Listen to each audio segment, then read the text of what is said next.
Once across Biscay, there was the long run south to look forward to, Madeira, then the Cape, and sun all the way. He finished his coffee, emptied the dregs over the side, and started to turn. 100 yards to starboard, there was a sudden surge in the oily water. It boiled in a white froth, and a submarine broke through to the surface, strange and alien, like some primeval creature in the dawn of time. Janvier stood at the rail, trapped by surprise. As he watched, the conning tower hatch opened, and a young officer in peaked cap appeared, followed by a sailor who immediately hoisted a small ensign. A sudden gust of wind lifted it stiffly, the red, white, and blue of the tricolour standing out vividly against the grey clouds. The steward emerged from the wheelhouse and stood at the rail. "What do you make of her, sir?" Janvier shrugged. "God knows. Better get the captain." A third sailor appeared in the conning tower, a signalling lamp in his hands. The submarine moved in closer, narrowing the gap, and the lamp started to wink rapidly. A reserve naval officer, Janvier had no difficulty in reading the signal for himself.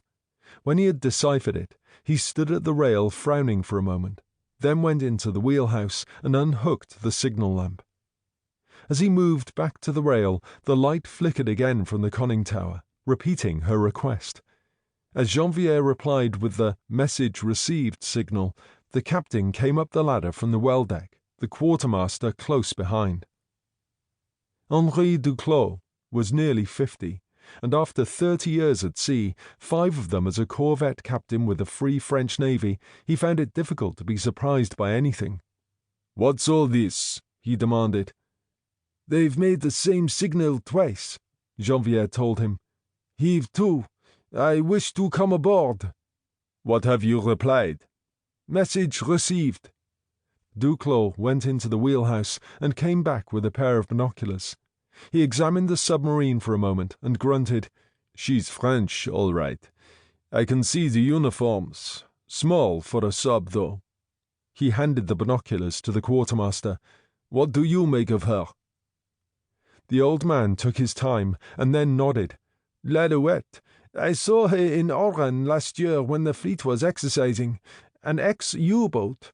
Experimental job the Germans were working on at the end of the war. One of those the Navy took over." "So, now we know who she is," Duclos says. "The point is, what in the hell does she want with us?"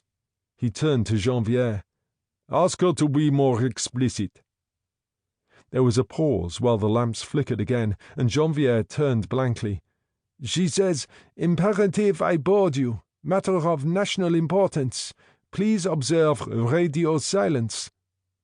The lamp on the conning tower of the submarine was still.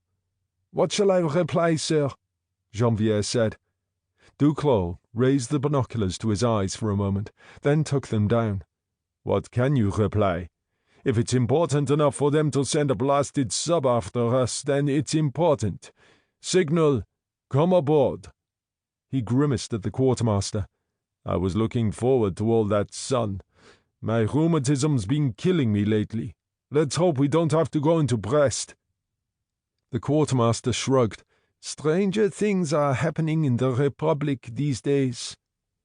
"Which Republic?" Duclos demanded sardonically. "Stand to, all hands, and get a ladder over the side." The quartermaster moved away, and Janvier lowered the lamp. "They thank us for our cooperation." "Do they now?" Duclos observed. "Let's hope they aren't wasting our time. Stop all engines." Janvier moved into the wheelhouse, and Duclos took out his pipe and filled it from a worn leather pouch, watching the submarine as he did so. The forward hatch was opened, and a large yellow dinghy hauled out and inflated. As the freighter started to slow, the two vessels drifted together until finally the gap had narrowed to no more than 20 or 30 yards. The submarine commander climbed down the ladder from the conning tower and paused at the bottom, watching the half-dozen sailors working on the dinghy. He was slim and rather boyish in his reefer jacket and rubber boots, and the peaked cap was tilted rakishly to one side. He glanced up at Duclos